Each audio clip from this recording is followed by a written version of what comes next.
নবীর একটা আদর্শের কারণে জান্নাতে যাবে। সিরত মানি আদর্শ। আর এটা আমরা কদমে কদমে মুহতাজ।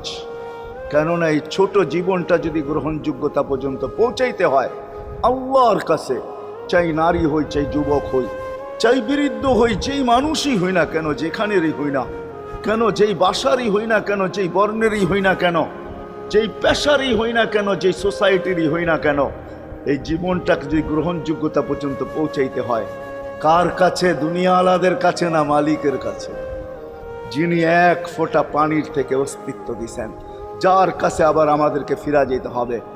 পালানের কোনো সুযোগ নাই। এই জন্যই কোরআন আমাদেরকে বোঝায় আইনাল মাফার। আল্লাহ বলতেছে কোথায় ভাগবে তুমি, বলো কোথায় ভাগবে? কবির কথাই সত্য, যদিও নাকি পালাও তুমি আকাশেতে লাগিয়ে সিঁড়ি, সিঁড়ি লাগাও যদি